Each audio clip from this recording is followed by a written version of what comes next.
All right, here we are for part 2 of these ancient Hebrew garments tutorial. So as you can see right here, we have the ancient tzitzits, which y'all like to call fringes. This is what they look like. Today, we're going to show you in a quick tutorial how it is done. How do you make these? Now, in part 1, you've seen how I separated the threads from the garment and made loose strings. But now today, we're going to show you how to get the actual tzitzits. But first, I want to read a verse. So in, I believe in Ezekiel chapter 8, verse 3. All right, so this is Ezekiel. Let me read verse 1 and then I'll jump to verse 3. It says, "And it came to pass in the 6th year, in the 6th month, on the 5th day of the month, as I sat in my house, and the elders of Judah sat before me, that the hand of the Most High Allah fell there upon me," right?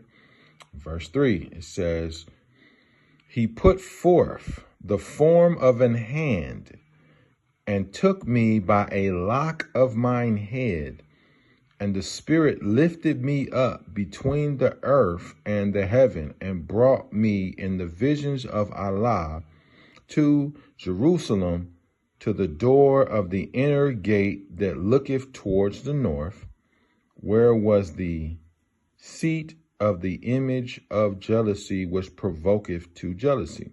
So in this verse, I want to focus on this word right here. It says, "He put forth the form of a hand, and took me by a lock of my head, and the Spirit lifted me up between the earth and the heaven," right?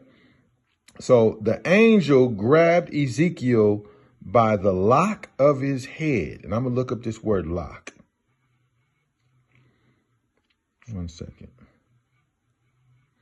Yeah, let's look at this. Always BDB. We ain't Jewish, so always BDB. All right. So here we go. We see the word tzitzit, right? I know I'm not pronouncing that correctly, but who cares?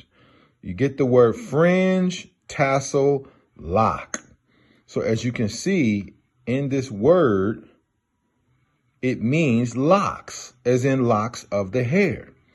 So it says the angel put forth his hand and picked Ezekiel up by his lock and drug him over Jerusalem. He's basically flying over Jerusalem, being drugged by his lock, right? So here we are. If you look at these look like locks. You dig?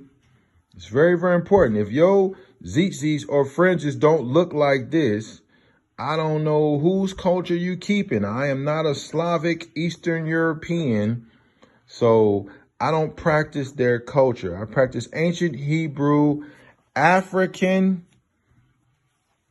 customs, right? So as you can see, these are locks, or in the Hebrew tongue, these are tzitzits, right? So if you got locks or fringes that look like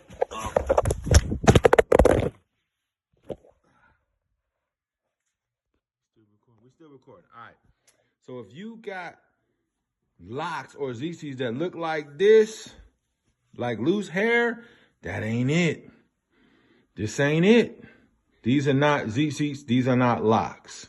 You dig? This is very, very important. If you look on the archaeology of the walls, you will see exactly how the tzitzits and the locks look, right? So they must look like this. It's very, very important. These are tzitzits. These are locks. When the woman had the issue of blood all those years and she came up on the Messiah and she touched these, she was healed. Okay?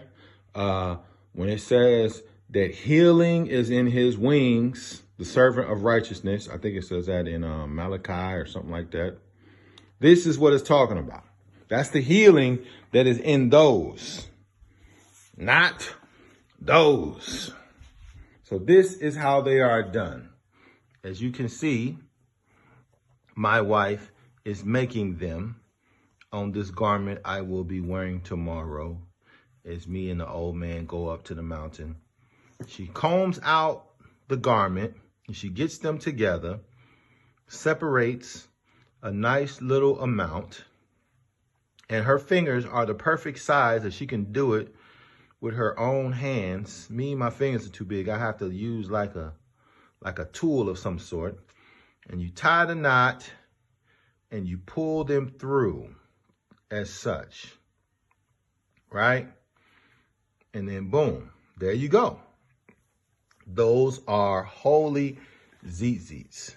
Healing is in these. If you don't have these, you don't have ancient Hebrew culture garments. You dig? Now soon, I'm going to be doing a video on the actual fabric. This is a cotton garment, which is not Hebrew culture, but I'm a poor man, so this is what I can afford. But I'm going to get the wool and the linen garments, and we're going to do the same tutorials. So if you got to rewind this video and watch part 1 as many times as you need, so be it. You need to do so. You see she's tying the knot once again, pulling it through. Boom. It's got to look like the locks of the hair.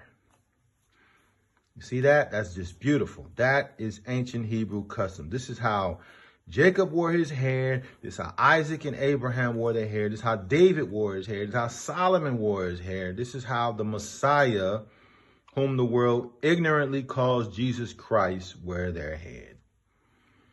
They all look like this. This is holy garments. And locks are a holy hairstyle. I was talking to a brother about this yesterday, about the locks. When the white man came upon our people in the Americas, he called them dreadlocks because they were dreadful to look upon. But these are actually the separation between the wicked and the righteous. So this is why he views them as being dreadful, because he represents the kingdom of the wicked, you know. But anyway, let that be a lesson to you guys. Remember this. Go back and watch part 1. And leave your comments, questions, and concerns in the comment section. And we will deal with each one individually. And make sure you go on Amazon and get the Lost Book of the Holy Enochian Calendar. And inbox me if you want a copy of the Lifetime Calendar. So shalom, Israel. And get your garments together. Stop putting on a goddamn t-shirt and sewing on some fringes. The Messiah said, you don't take an old garment, an old piece, and sew it on a new garment. It's not our culture. Peace and blessings, Israel. Shalom.